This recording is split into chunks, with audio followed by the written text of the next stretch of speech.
kind of stuff. This is a facility, a centre that has the real potential to drive our economy into the future. This has the ability to give us a big focus on knowledge kind of jobs, high-end jobs, high-tech jobs, in a research environment, and has been on the books for years and years and years. And now we've all of a sudden got an opportunity to deliver it through the catalyst of the Commonwealth Games. And people are sort of sticking their head in the sand and saying, no, we've got to keep the show there. This is a really significant issue for us all to be perfectly aware of, what the circumstances are, what the options are before us. We either keep the show there and the trots and all that kind of stuff, or we dive headfirst into the future and the opportunities that we can create to create knowledge jobs on the Gold Coast, which is just going to be vital. We need to invest millions of dollars into that to ensure our future viability as a city. To my understanding about the about shifting the infrastructure, we have $2 billion worth of infrastructure at the moment, and to actually just demolish that and go and build a new one over on floodplains doesn't seem to make too much sense to me, but that's another story. The universities, what I'd like to find out is why is it that across Australia for the past 5 years all the intake of overseas students went up. I believe it was around 45% or what it was, and on the Gold Coast we had zero growth within 5 years. That's a question we should be asking ourselves. We're saying yes, we want them here, but what is it that we are doing to actually entice them to the Gold Coast? And apart from the tourism market, which is our #1 income producer, the next is, to my understanding, is the tertiary education for universities, and we are doing nothing about that whatsoever, Maya. And #3 is, I love it when we're talking about let's bring business back to the Gold Coast, let's bring the business community, we'll support them.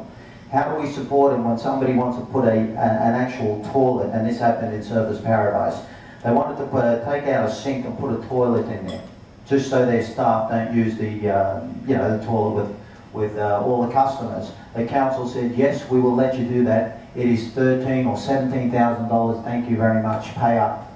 Now, why is it that you have to pay that much money? And the reply was, get stuffed. Why would I pay that sort of money? All I'm taking is taking a sink and putting a toilet. We pay for the plumbers to come and do that.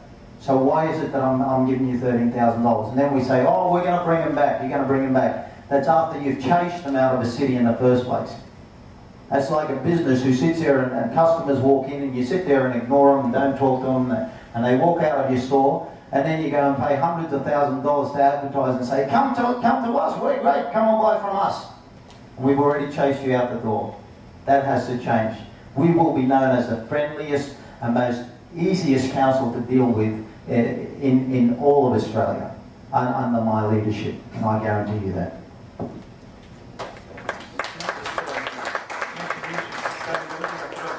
Sorry. We currently have a nature conservation strategy, sustainability. 40 seconds. The objective is to, I can talk about it with you later because Lauren will prefer not to hear.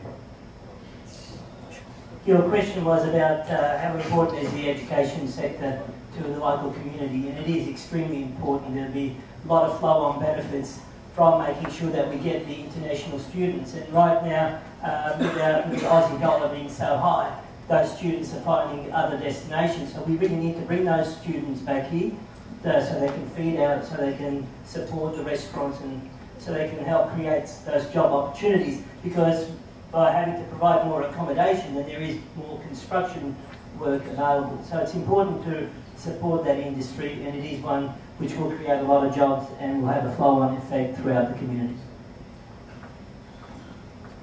Certainly there is great potential in the educational area, but it needs to be also promoted with bringing not just the students but also parents here to invest.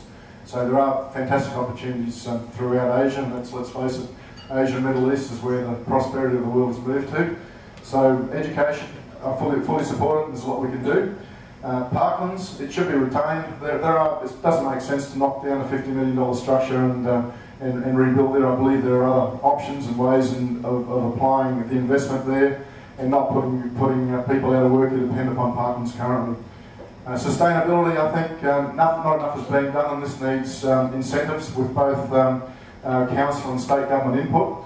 Having lived in a high-rise building, I understand the burden of unfair rates and also ever-increasing body corporate fees. And our current building designs are not taking, there's no incentives there to really design buildings in a way to conserve energy and to reduce water costs. So I think we have to be a lot smarter, and we have to put the incentives in, be it stamp duty or a variety of methods, so that the new high-rise buildings have a lower operational cost for people that live in them, because we have a bit of a problem on the Gold Coast these days. Older buildings, ever-increasing body corporate fees and prohibitive council rates. Good morning. My name's Jeff Lee Smith. I'm in the marine industry. I'm glad to hear all you people talk about the marine industry so well. The industry's suffered a fair bit, and there's things happening in the future that the LNP have said that they're going to put the Waterways Authority back in.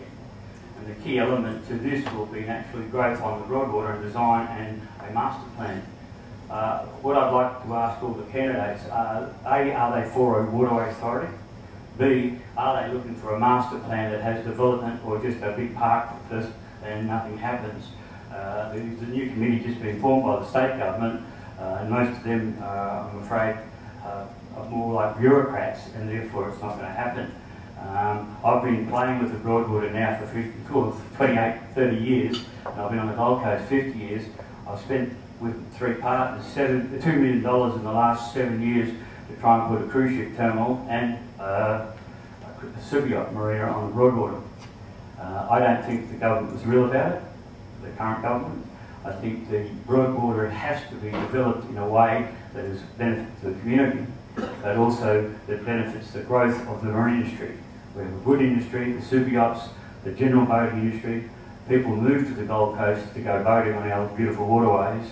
But if they're blocked like they are now, we're going to have more accidents and deter the people moving here for the boating purpose. I'd like to hear from the panel on that point: Waterway Authority, cruise ship terminal and marine development.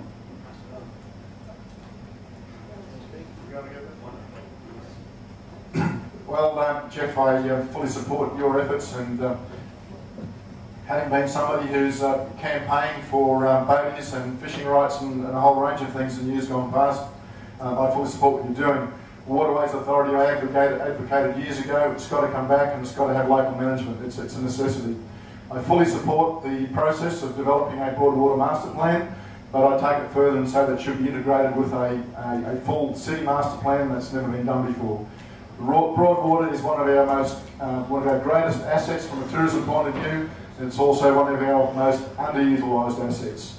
I am advocating a super yacht terminal within the Broadwater on the western side, and I also believe that we need to be able to accommodate cruise ship boats, and potentially we won't get into the argument of where we want to put it. An ocean terminal, I think, should be looked at, but certainly the cruise ship terminal is important to the future of the Gold Coast. But I fully support your position. Ladies and gentlemen, you can see that it's important. I noticed by the faces, none of you have gone to sleep. If you would be prepared to stay on for another quarter of an hour, we will finish in 8:30. If you're prepared to stay on, and you're prepared to stay on, we'll keep the questions going, okay? Anyone again? First of all, in terms of the marine industry, we all acknowledge how important that is for the city and the jobs that it's created, and we really need to further support that industry. In terms of the Water Authority, 100% behind that. I think that's a must, and it's well overdue, and sometimes it does take a change of government before you can get these things in place. But it's also, now the big challenge, Jeff, is whether the new government or the existing government for that matter will endorse the Broadwater vision, because that is a really important document, and it is visionary. And if you see what's already happened on the Broadwater parklands, you'll see the potential for that unutilised or very much unutilised asset. So I'm 100% for that concept, for that master plan. I know the community is pretty strong behind it, and there's got to be a will to deliver it. The cruise ship terminal, or landing if you want to call it that, is an important component of that. So I would suggest it will only move ahead if the new council decides to champion that cause.